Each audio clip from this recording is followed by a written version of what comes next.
My introduction is, hi there, I'm Ian, I'm Zoe's dad. So that she realizes that we haven't sent the BT. Welcome to the Business and Pleasure of Flowers. We're your hosts, Fonda Lefevre and Lori Wilson, and we believe that business and fun are a perfect combination. Kind of like us, Fonda. Hello, Ellie Lefevre. How are you doing? Hello, Lori. I'm good. How are you? I'm excited because we have some really fun guests today that you and I have been wanting to try to get on the pod for a while. Yes. We're super excited. We just saw them a few weeks ago. So now we're excited to get to have a formal interview with the famous duo. Yes, we have Ian Prosser and Zoe Gallina, the father-daughter duo of Botanica Design Studio. Hi, guys. Hello. Hi. How are you? Just wonderful. Just peachy. Living the dream. Every day. Every day. Yes. So we just saw y'all in Dallas at Next Gen, which was super fun. And then we saw you, Ian, all over the internet because you were in London. I was having a good evening and enjoying. Right, living more of a dream. All of the gorgeous flowers. There's just so much beauty around you with muscari and daffodils and tulips and helleborus and different stuff growing in the garden. So it was lovely. You went to a museum, or what was that flower install as well in London? I went with Nicole to the Saatchi Gallery, which was an exhibit of 100,000 flowers. And oh, wow. I cannot remember the girl's name, but she made this hanging installation, which was amazing. It was down to like tiny little heads of mums all being wired together and hanging in strands. Wow. Lavender, the whole thing must have taken months to make it. But it's pretty awesome. So it was good. That was really nice. And it was nice to see Nicole too. Yeah. When you come back from things like that, Ian, are you just completely re-inspired? Or do you come back and you're like, I'm getting too old for this. I'm exhausted. No, the one thing that really warmed my heart that I really wish I'd taken a photograph of was on Friday morning, I went to the shopping area in Chelsea for the store's opening, of course. And there were lines out of these fresh flower vendors. And there were people buying armloads of apricot ranunculus that were just like jaw-dropping and beautiful tulips. And it was just so nice to see so many people buying flowers. Well, I love that part. It's just all these years later, when I open a box of flowers, it's either the smell, the texture, or the color that just, gives you excitement. That gave me the same feeling. It was such a warm and fuzzy feeling. It was great. Wow. I love that. That's incredible. So, Ian, you're the president of Botanica Design Studio, and Zoe, you're the vice president and chief creative director. And you guys have had this business for how long? We're in year 37. Wow. So you started this company, Ian, by yourself? I did. I'd had several flower shops in Scotland when we moved here, and Zoe was a year and a half old. And I worked for the best florist in town for about 3 years. And then Zoe's mom and my sister were like, why are you working for somebody else when you had your own company? You need to do this. And so I did. I found a location, and the guy that I was working for, I gave him several weeks notice, but at the end of week 1, he let me go. And so we had to get this place put together at breakneck speed. I actually lost 15 pounds in a week. Oh my Not a bad diet, let me tell you. Right.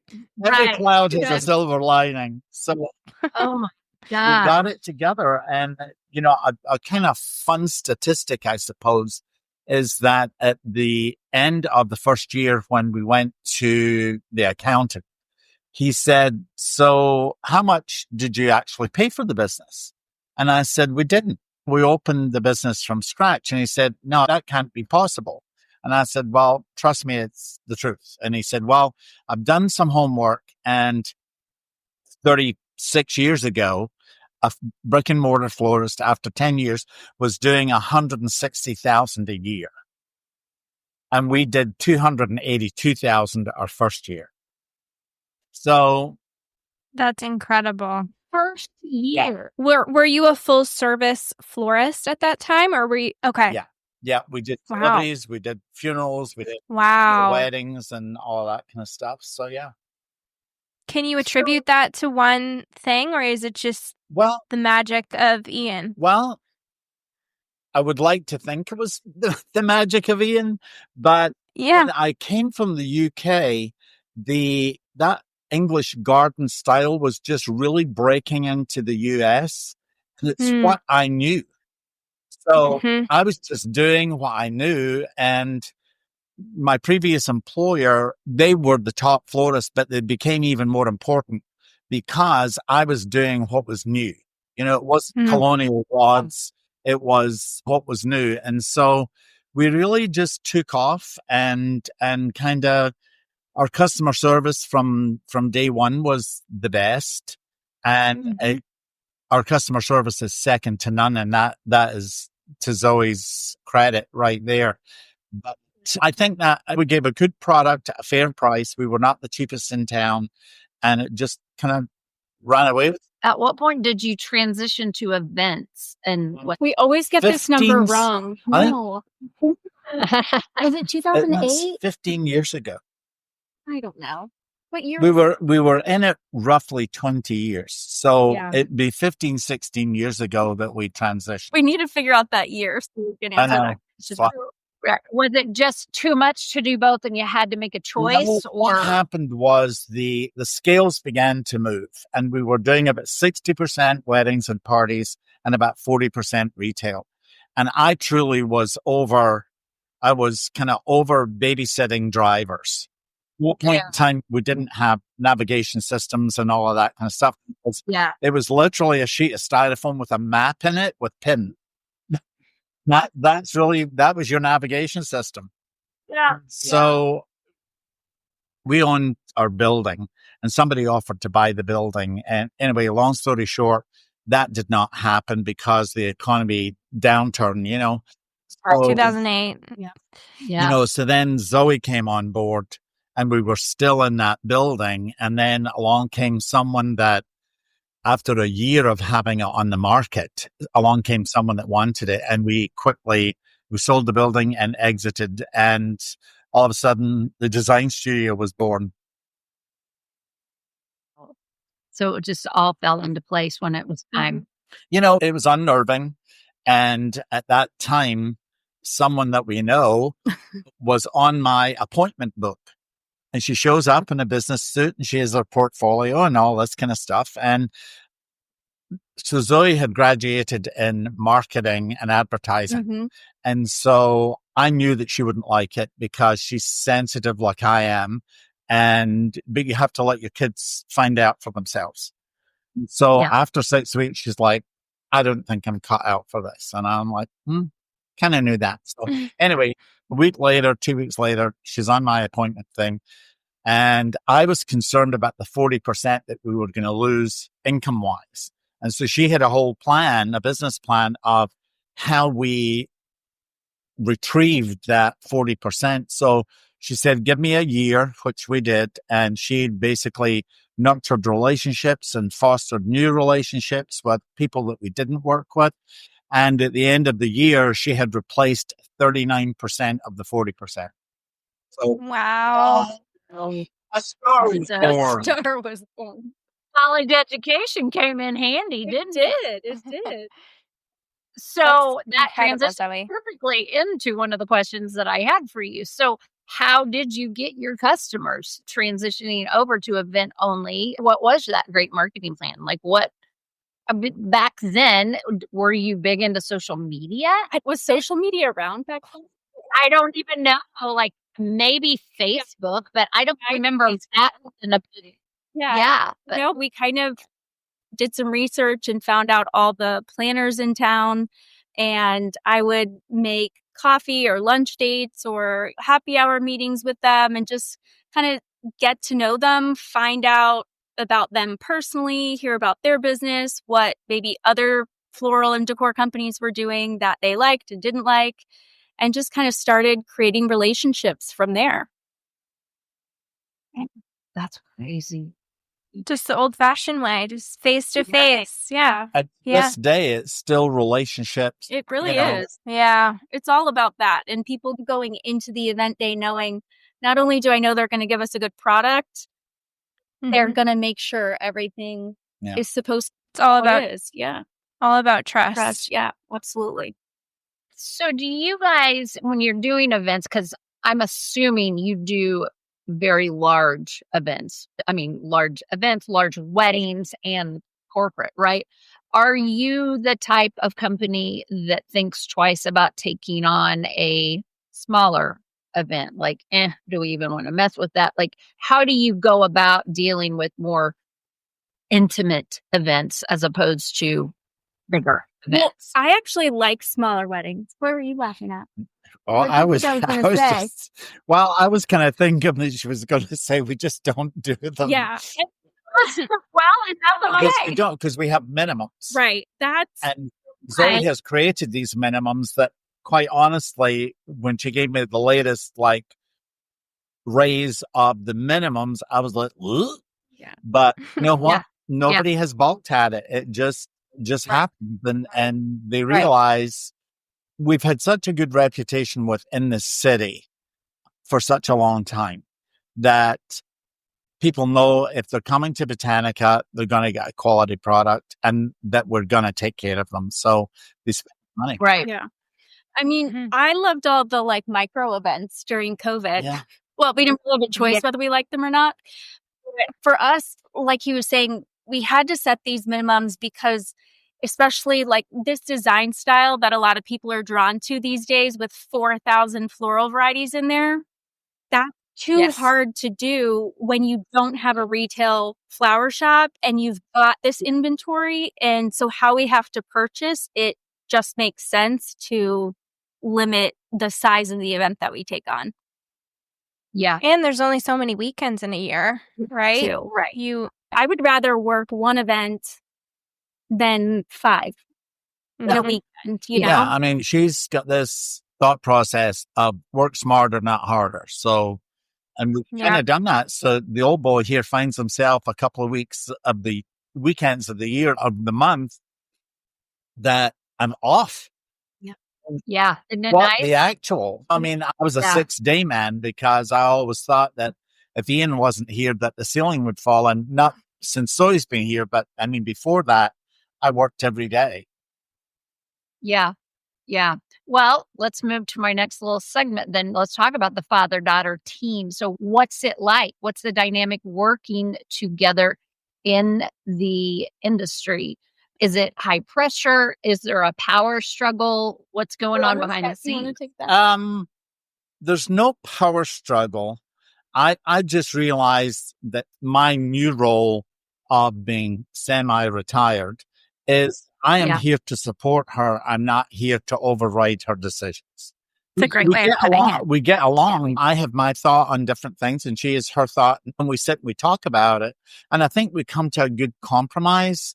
You know, there are some things that Zoe can be pretty firm about, and I understand that. So it's good. I mean, I don't feel any pressure. There's never any there really isn't. And I like it when she comes to me for advice about, what do you think of this? Or before I send this, can you look over and see if you would do anything differently? And so, yeah, it's good. Mm-hmm. Yeah. Well, there's a deep... That's my viewpoint. No, I think there's a deep mutual respect is what I'm seeing from the outside, you know. Go ahead, Zoe. I think people that I've got friends that are in our industry and people are always like, well, what do you want your Botanica to be? And it's like, I get that, but I'm so great. Yeah. I just feel like I have to be respectful of what he's built and what he's created. Right. And, you know, I don't know. I just feel so appreciative of that because it's given me and my family so many opportunities that I'm so grateful for. Even like Joey working with us now has just made life so much easier. But I think we just know each other so well. Like very similar taste. Yeah, we do. And I can tell when I'm pissing you off. And I can tell when I've pissed her off. It's normally when I'm making him sit down to like talk through something that he doesn't want to do, which is giving him those like dopamine creative hits. Yeah. And I'm like, I know you don't want to do this, but we got to sit down and do it. So But I mean, I feel like we're very similar personalities, but because not so much as she wants to respect what was already there, at the same time, I have to respect that was me and it's not her. So it does need to be what she sees. And, you know, if I don't agree, I will speak up, but in a very supportive way, you know. So what he does, he'll say, you could do that. But however, what do you think about that? You could do that. So I'm like, okay, so it's not a good idea. He's like, that's fine. Yeah. That's a giveaway. And I use the same phrase with the bride. If she's like, you know, well, envision blah, blah, blah, blah, blah, blah, blah, I'll say, well, you could do that. Or that is do this. Yeah. But then Vonda's going to steal that one. Randomly say that unknowingly. And I'll be like, is it you could do that or you could do that? Right. Mm-hmm. Oh, no, you could do that. So I'm like, okay, let's clarify. Which one is it? Good. Do you refer to him as Ian in work settings? Yes. And then you have kind of a veil that's lifted. It's like evil switch off and on. And so the funny thing too is that sometimes clients don't know that we're father and daughter. And then as we get into, or maybe it's the way we interact, they're like, I'm like, I'm not dating. Yeah. Right. They're like, what is this weird relationship here? But sometimes too, I feel like they're almost offended when they don't know. Yeah. That they're like, why wouldn't you tell me he's your dad? I'm like, I don't know. Like, you're not going to lead with that. Right. I show up at a wedding and I've had zero interaction with the bride, and I'm like, okay, she's the one in the white, you know, robe getting her hair done. And my introduction is, hi there, you know, I'm Ian, I'm Zoe's dad. So that she realizes that we haven't sent the B team. And one of the things that I think is really funny within the industry is for so many years, Zoe was known as Ian's daughter. Well, Ian is now known as Zoe's dad. So it's exciting for me to see the movement and witness the loyalty and the devotion and the creativity that I had and she now has. Yeah. And all the hard work and endless hours and time that you've built into her, right. You see that's... You see it's like, yeah. Oh, yeah. Yeah. That's pretty big amazing. payoff. Yeah. So do you have any words of wisdom for any of our listeners right now that are working with a parent or child or getting ready to enter into that space of how to navigate this? Well, I mean, as the parent, as you get towards the end of your career, I think it's really just what we covered. I think you need to have respect for the next generation and that you're there as a support system. You're not there to criticize or override. Yeah. You know, so I really think that's what we need to do. And, you know, I know that I have a number of people within our industry that the relationship is maybe a little bit more volatile than that. But you know, you have to realize as the older generation, if you want the legacy to follow on, then you need to have respect for the person that's trying to carry the torch. Yeah. Yeah, that's really And good. I'd also say just communication too. Yeah. Like, I think if we weren't so like blunt with each other of like, am I making you mad right now? I don't know. It would just cause a lot of like animosity, not being able to vocalize that. But because we are so open. Right. Or we'll say, okay, so I know I'm making you mad right now. Right. But Yeah. just give me out. Yeah. You know, so, Rather than letting the tension build and build until it it's blows worth it. up. You know, it's not worth it. I mean, we're such open books with each other that that's really never an issue with us. No, really. I know with many people it is. Yeah. I think that you just have to open up and communicate. And supporting each other too. You know, that's something that I tell so many people is, and I think you hear in the industry where people are fighting the different generation of like, well, they don't like my ideas and they don't like this and that. But I've always felt really supported by my dad, which I feel like I'm so grateful for, because that would just add another layer to things that, I don't know. Yeah. You know, and it's like I was gone. Well, I hadn't seen her in almost 10 days between Zoe going to the SAF meetings at the end of my little trip. And it's like, gosh, I feel like I've been off to war. Yeah. You know, in 10 days. What is this about? Yeah. Yeah. You know, and it's not on top of each other here because I'm in the Florida part and Zoe's in the offices on the other side of the building. But if you choose to, you can bring your coffee over and sit and have a chat for 10 minutes. You know? Yeah. No. I wrote down two things that just between the two of you, I don't know if you even realize you said that I think are amazing takeaways for anyone listening, whether you are an owner, parent, child, or husband, wife, or even owner, employee. I think in order to work alongside of anyone, number one, addressing conflict instead of walking through life being dismissive, avoidant. This isn't going anywhere. Is key, right? Because the more we just avoid the conflict, the more bitter. Right. Something's going to be. Someone's going to get bitter. You know? Right. And what I keep hearing you say over and over, non-verbally say, is feeling heard. You feel so heard by your father. And that's huge. That is so huge from a boss. Yeah.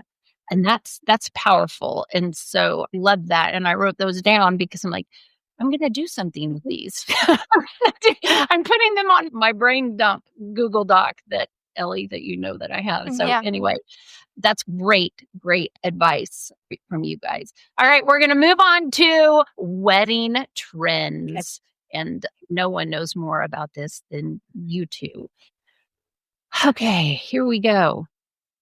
How do you think couples' expectations have evolved through the years, through the 37 years? Because I'm not even an event florist. And from a far, far, far outside of you, I'm like, people have gone crazy. Like, holy Hannah. I want to jump in just because I've been doing it for 37 years. I think a funny thing is, in high school, he used to pay me to type his proposals for weddings. So, I mean, it was like, you were planting the seed and we didn't even. Yeah. But back then it was like the bride will have a white bouquet. The centerpieces will be tall. And that was it. Yeah. They were typed. They were mailed. Mm-hmm. I mean, even I think when I first started, they might have been that way as well too. But now, oh my gosh, God forbid, it does not come with 4,000 photos. Crazy. Romantic and textural and like all these descriptions and words, and you're having to like paint the picture and pull images in. And then you also have to turn it around right away. You know, expectations with technology, I feel like have just like, they're crazy. Yeah. You know, I mean, people have such access to social media now, but they're impatient and entitled at the same time. We understand brides want answers now. You know, don't want to wait 2 days, just as you're experiencing, Ellie. I mean, you have a thought process in your head, or the flip side to that coin is after they've been in, you have them so enthusiastic about your product and what you're going to do and how you're going to help them that the sooner we can get the proposal into their hands, the sooner they're going to sign the contract, because they still remember the excitement that we built within them in this room, as we went over the wedding. That's such a good point. And then they can breathe easy, and then they probably back off. Right. Yeah, exactly. a bit. Exactly. They just want to nail something down. Yep. Have you guys always done I don't know what you would call it, but like the demo or the sample? Yeah. Have you always done that? Probably when we still had the flower shop, yes, there's investment in it. Particularly when there's 400 varieties. Not quite, but anyway. But what it does is when you're working on a wedding that's, 75,000, 100,000, 150,000, whatever it may be, it takes the gray away. This is what we discussed in our meetings, and this is our vision. So therefore, you don't get that email on a Monday morning saying it was so beautiful, but I thought there was going to be more hot pink in it, or I thought the coral was too orange. And we explained to them, this is what we expect to give you. This is it. And we don't have that problem because we do the samples, and we've got the linen and the china and the different things so that they can see how the whole table is going to look. So we do those complimentary for people, but we have learned the hard way, and we will never do them without a signed contract. So everybody listening, do not do them. If someone tries to talk you into doing it beforehand, then they're probably not your client anyways, because they're not respecting your process. That's such a good point. Signed contract, then get into the sampling and tweaking from there if needed, but you're investing your time once. Because they've invested in you. It has happened to us because it's a wedding that you thought you were going to get with a planner, and you didn't get it, and now you're following that wedding, and you see your idea being produced, and it's because we didn't have that signed contract. So, we don't give the game away until no milk before they buy the cow. Wow. So what, they took pictures of it and then just took it to somebody else? The planner was posting photographs of the event. You're like, well, dang, that is what we sold them. It's even the same varieties of flowers. I cannot believe people can be that old. I honestly cannot. They're I just, okay. So speaking of weddings, what are you seeing for 2025, trend wise? We're seeing tons of meadows. Yeah. But here's the thing. We were doing meadows 22 years ago. I did a meadow for a wedding that we did in Scotland for a couple that were from the US. They were getting married in Scotland. They hired us to go. Great. I can speak the language. Yes. My thought process then was, I can't haul all of these containers. What can I do? And so I did as we do, and I made these long trays of very gardeny meadows.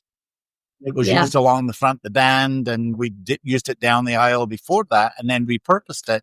And now this is so weird for now. The trend is the meadow, and it's like, well, dang, we've been doing it for 2 years, Also, I'll throw in, we were doing floral walls before Kanye and whatever her name is.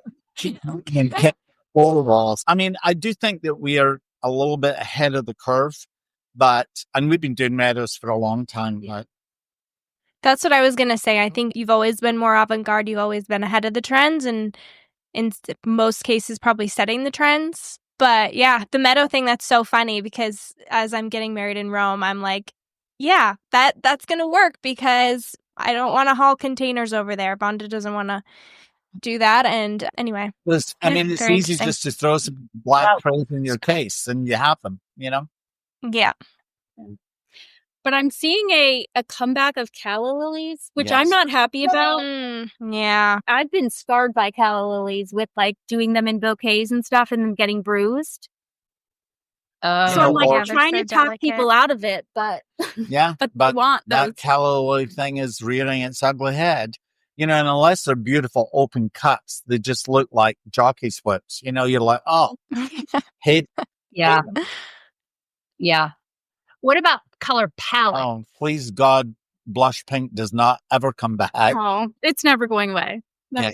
Blush pink in things, but not all this blush pink and white, and you're like, oh, blush bridesmaids, and I want to do blush with touches of gold. And you're like, in the face. I know. Are you guys seeing a lot of green? I'm seeing a lot of green. Green. I've been seeing a lot of yellow recently, but multicolored for Still sure. seeing bright colors. Multicolored. Bright colors. Corals and blues and lavender and, brighter pinks. So we're seeing a lot of that. Mm-hmm. What is your dream color palette wedding? Like if a bride came to you and said, I'm going to just $35,000 to spend on flowers. I'm the easiest bride in the world. You pick the flowers and the bridesmaids' dresses are light blue. Okay. She says, I trust you. I don't care. I have my favorites. What's your answer? With you then. Creams and greens is always that classic, timeless. You're not going to look at it in 20 years and be like, oh yeah, that was the 90s or it was the 2010s because it's teal and peach. It's classic, just gorgeous, luscious, full.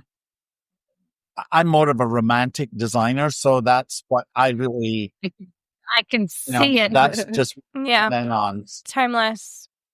I don't know. I'm thinking about the questions that you taught me how to ask for clients that didn't know what they wanted. He always says to ask questions like, what colors are in your closet? And what does your aesthetic of home decor look like? So thinking of my closet, since I don't have a good answer for you, but I think it's just the multicolors. Just being able to have fun with it and be bold. Mm-hmm. Yeah. So you would go bold, where he would like go a brighter palette, bold or like pastel or pastel and bold colors. We're seeing that too. We both have an appreciation for a really beautiful tablecloth. Yeah, I love a good tablecloth. Love a good tablecloth moment. So yeah. Okay. So going into this, my question is, when you get a bride that is all about the latest and greatest trend, and let's say the said trend, in your mind that it's already out. They're going to go, oh, what was I thinking? This is so bad, so bad. How do you help them balance between classic and totally trendy? That's when the phrase comes out. You could do that. But how about if we took your thought process and we did this with it? It's a psychological thing. To me, you have to sow the seed and step away. It's like, when we set a sample table and we know that you're not having chargers and we put chargers on the table and they'll say, well, it's beautiful, but we're not doing chargers. And we're like, oh, you're right. Let's just remove them. The next morning, you're getting an email saying, can we add chargers? Yes. To me, it has always been the power of suggestion. If you don't try to hammer it home, the client takes it and kind of marinates on it for a while and then sees your reasoning. Not that I'm a control freak, but they see your reasoning. No, that's so good. That's such good advice. I love that. We're lucky. A lot of our clients are pretty good at listening to us for the most part. Yeah. And then they're putting trust in you of like, this is what I like, but what do you think? So it's kind good of from that standpoint. Steering them a little bit in the process. You guys have nailed your customer base down so much that the kind of customers that you're getting and makes it easier to have those conversations. That's absolutely true. Do either of you have a trend that's happening right now that you wish would just go away? Okay. Those reflexed roses with no greenery on it take forever to do. Yeah. Because you have to strip every flower, and then they don't want fall foliage in the arrangement. So you now have to use those big dollar flowers to cover the foam Yeah. or pin Yeah. holder if you're trying to be sustainable. Yeah. So do you hate that? So it's this like bizarre design style that is the complete opposite that you were taught. It's everything that Yeah. against Everything what I that was goes taught. against what he wants, but people love it, and it's been around for a while now. Yeah, I We've- wish it would make an We've been exit. calling it like in the back, we call it like naked bespoke. Like, you gotta like do hand motions if people could see that. But Yeah. call it Yeah. like clean bespoke, just because you don't want to put naked on someone's proposal. Yeah. Yeah. That's, I think Vonda feels the same because you guys were taught classic principles and elements and all of the things that, yeah. all of the rules. It goes Right. against, and Everything. you see some things that people have turned out on social media and you're like, oh my goodness, this is atrocious. But it has a million likes somehow. Right, exactly. I think it really took our team, because a lot of people are AIFD, and it took a while to Yeah. get used to it. And I remember Robin doing bouquets, and I was like, what is the opposite of what you were taught? And she was like, oh, this. And I was like, it's perfect. It's exactly what Yeah. she wants. Yep. Ellie, we were talking about that the other day with Vonda because I was saying something that I liked. I guess it's clean bespoke. It was a type of corsage, and I could tell by the look on Vonda's face because she just had the look Ian has right now. Right now. And I was like, oh, she is not about it. Yeah, it gets her heated. Because it is not the mechanics. It's not. I guess the problem nowadays is so many people that are new to the industry don't know correct mechanics. And so I think that's where it all comes from, to be honest. Yeah. And also the trend cycle is so quick now. I mean, we've seen the reflex roses for a while now, but some of this stuff, it comes and goes so quickly. Where you guys are so good at is keeping it timeless. And that's what I think we want to do too, is, not just following trends that are here and now and gone tomorrow. Because then it looks dated. Right. Exactly. Exactly. Yeah. Exactly.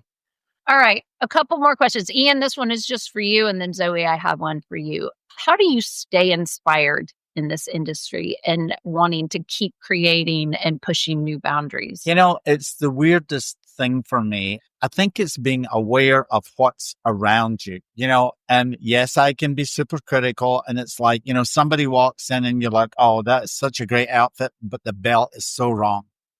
Or Right. the shoe is wrong. Or why did you choose a black shoe? It should have been a nude shoe. And I think it maybe goes back. Fashion to me is very much part of a wedding also, as we've discussed.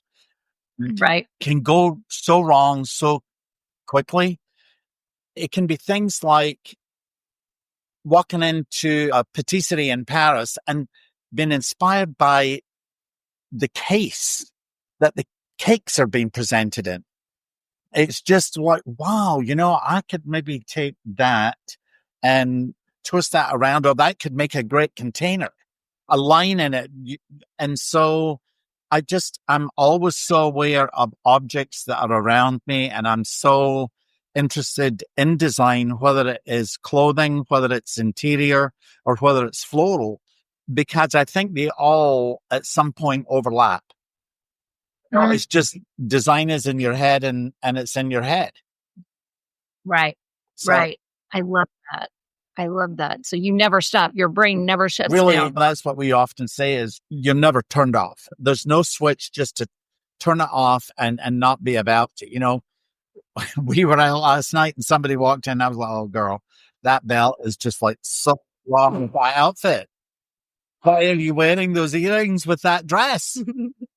Right. Someone needed to help them. So you're doing it. So, okay, Zoe, here's your question. Where do you see y'all's company in the next 5 to 10 years? Like, where do you see that? I was thinking about this question, and I don't have a good answer. I think we're on a really good path. Mm-hmm. I feel like, after COVID, we were absolutely insane with that like backlog and reschedules and everything. And that kind of was a defining moment for me of realizing how I didn't want the business to be. Like, I think different It was from, crazy. yeah, it was insane. And I think different from your generation to mine is we definitely want more of that like work-life balance. So I feel like in the last couple years, we've focused on that of like, it's hard because when I know starting your own business, you don't know when the next dollar is coming. So it's like, I've got to take it all. I've got to take it all.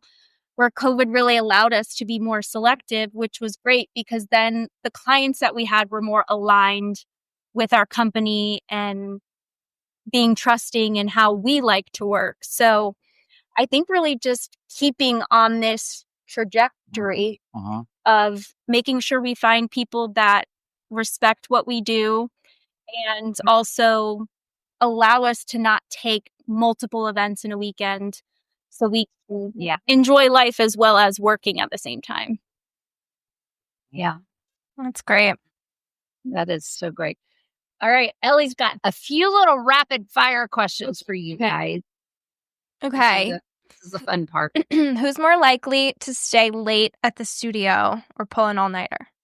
Now that's me. Yeah. So He doesn't work 6 days a week anymore, but sometimes I do. she's like, was that another Irish goodbye? Oh, that's what he does. Does an Irish goodbye where he just leaves and I'm like, hi. Okay, next one. What is your pick-me-up during wedding season, which is all year for you guys? Coffee, tea, glass of bubbly, Diet Coke. What's your... I need the coffee just to give me that 3 o'clock in the afternoon, like boost. Yeah. But there's not right here. But there's nothing better than just like a quiet moment and a really nice glass of wine at the end of a day or whatever. I'll go home and maybe pour myself like a favorite glass of wine and just go and sit on the patio and just think about things. Decompress. Yeah. Mine is a grande almond milk chai latte. Love it. Love that. I'll remember that for the next conference. Obviously, like advertising's done them well. Like this morning, I was like, oh, I'm tired. I really have to get a lot of stuff done. I deserve to go to Starbucks and get one. Yes. So, yes. Okay. Favorite flower you'll never get tired of using? An anemone or a phalaenopsis orchid. I'll add a peony into that. Love it. Love them. What kind of music do you guys blast in the studio to keep the energy up? Or is there no music? I like country. I'm a good Yeah. Chicks fan. I mean, I want Earl Had to Die while I'm working away, or Oh, he's my guy, Ellie. Yeah, What's your song, Lori? I just told Ellie that was my favorite song. Juliet's been listening to that recently, and she's like, the story is really weird. I was like, it is. But it's the best. She loves it. Yeah, she loves it. Sin Wagon is also another favorite. Oh, love me some Sin Wagon. But, I also do like the Backstreet Boys. Oh, yeah. Because we did one of the Backstreet Boys weddings. And I remember driving to appointments. I think this was pre-you, wasn't it? No. I was there. And I would be, saying that. And of course, I'm changing the words as I have always done as a dad. Does, yeah. And, I'd be like, show me the color of your money. Just kind of get into it from that standpoint. So that's my cookie side. I love it. And you're a Swiftie? I'm a Swiftie. Okay. I always have music on. It's more background when I'm like doing proposals and stuff. But when I go back to in the studio and there's no music, it's like, right. I'm like, why is it so quiet back here? You guys need to turn something on. They'll put quiet jazz on, and I'm like, listen, we are all going to sleep. We need 90s rock or something. Something upbeat. Get the energy level high. When we were doing the Accent Decor showroom, that one time they turned on like early 2000s pop hits, or maybe it was like late 90s, because there was a lot of Celine Dion and stuff. Right. And we were like, oh, this was away, and it was so great. Oh, that's great. Awesome. Love Celine Dion. Okay, who's a bigger perfectionist? Probably Zoe. I think it depends on what it is. Yeah. But I do think it's probably me. Yeah. Okay, so after a huge weekend install and you guys are done, what is your favorite guilty pleasure meal or treat? Or a big project, whatever the big project, you're done. I mean, I always get my jollies on an interior design project. It's just like, oh, we're changing the color of the wall, or we're building this, or we're moving that. I mean, I shifted lamps around yesterday in the house. That's where I get my fix. Or Okay. garden and Yep. back to that nature thing, and I'm like, oh, I went to the garden center yesterday to get some stuff to the place because it's that time of year in Florida. And the girl who I see there a lot, she's like, oh my God, we have white agapanthus plants and you are going to die. And I'm like, I don't need white agapanthus plants. Well, I bought 3. I removed all these rocks, planted them under a tree and put the rocks back on. And, later on that day when I took the dog out, I was just like, Oh, I now have them. I need them. Doing it for me. So what's your thing? What's mine? I always after we do a lot of outdoor events because we're in Florida. So, I mean, I think probably any weekend we're doing one of those, I always say I had the best shower of my life when you're out all day and you're schlepping and then you shower and you're like, oh my gosh, that was the best thing ever. Feel like a new human. Oh my gosh. Yes. Yeah. But other than, I don't know. Definitely probably some sort of not healthy meal. Yeah. Because I deserved it. Yeah. Of course. Your Starbucks Yeah. and a good treat. Starbucks and an unhealthy meal. No. So if you guys weren't in the business that you're in a different world, what would you want to do instead? I would probably be Anything? in interior design. Mm-hmm. Help so many people with their interior design, whether it's just a choice of color for a wall or you need to do this or we need draperies here and it's that's I just love it. That's what I would do. Yeah. Me, I think, I don't know, maybe real estate. Okay. Oh, that would But then I they're could see such that. aligned, there's emotion involved and, all that stuff. But so see, she could sell the house. I could decorate it. Exactly. You be in business together. So you are destined to be involved. Okay, 2 more. Dream location to do an installation somewhere that you haven't worked yet, or maybe it's a venue, maybe it's city. I know that there is an outdoor chapel in Arkansas. Oh yeah, that is just that I would tiny glass chapels. I've been to it. I would love to visit. So that's a bucket list thing. Or it would just be so great to decorate in a very natural way because of what you're seeing out the windows, Yes. So that yes. might be mine. Yeah. I think somewhere, just anywhere with an easy load in. So he's thinking logistics. Yeah. That's, where we're different. Okay, last one. What's been your most adventurous or unexpected or crazy request? Have you gotten anything? Oh boy, I have one right off the top of my head. Is it PG? Because there I might be children listening. I will have to, PG it. So we had this mom come in. It's maybe 20 years ago now. And this mom came in and she said, I want to bring my daughter in to talk about her wedding, but she's into shock. So you just have to understand that going in. And I said, into what? Shock? Into what? Shocking people. So she was a sculptor. Was he an artist? I can't remember. Anyway, he comes in and he's got leopard skin, dyed hair. And she's black. And anyway, long story short, she wears a black wedding dress. It was exquisite, but she had a black veil. She had this gorgeous black dress, but it was black. Anyway, so when we got through all of the main pieces, she wanted flowers made into the shape of phallic symbols. Oh my! Like the centerpiece? Yes.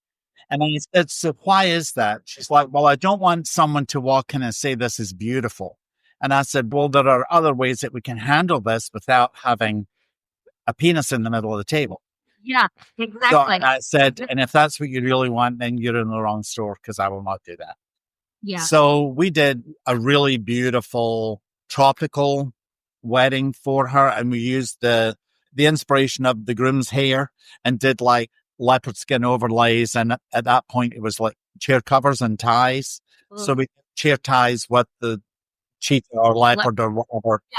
And then we did, every table was different, and it was all funky tropical so that it looked beautiful, but it didn't look like a beautiful wedding. So, like, Yeah. and there were many other things happened that I definitely can't go into on the podcast. And the whole thing, I got a box delivered after the wedding, and there was everything penis you could imagine in that box.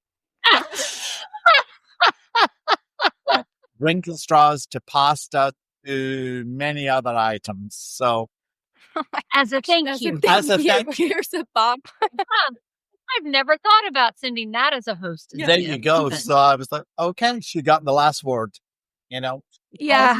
Wow. At least you didn't have to do the centerpiece. Yeah, exactly. Yeah. Exactly. With So, yeah, that would probably be Wow. crazy. Crazy. That's a good one. People are so Are interesting. interesting. Something definitely happened in her childhood. Yeah. Yeah. Something. She really wanted the shock factor. Mhm. A black dress, black veil. Yeah. Wow. Yeah. Couldn't be me. Yeah. Crazy. Oh. Well, thank you guys. Oh, this was fun. This was so fun. This was Talk a whole nother hour, but I'd get in trouble by Vonda. Yes, you would. We love you, Vonda. We love Vonda. She's out of town today, but anyways, we would love for her to be here. But thank you, and we'll have to have you come back next year to talk about additional ways. Okay. Where can everybody find you guys? On Instagram and social media, we're Botanica Design Studio. And then our website is the same, botanicadesignstudio.com. Awesome. Right. Thank Okay. you guys. Coming on. Okay. All right. See you later. Bye. Bye. Thank you so much for listening to our podcast. We hope you enjoyed spending time with us because we enjoy spending time with you. If you did, make sure you hit that subscribe button or add the Business and Pleasure of Flowers to your Google morning routine or your flash briefing on Alexa. We look forward to seeing you next week. So please come back and join us and discover how a bit of knowledge and one small change in your mindset can take you to new levels in your life and business.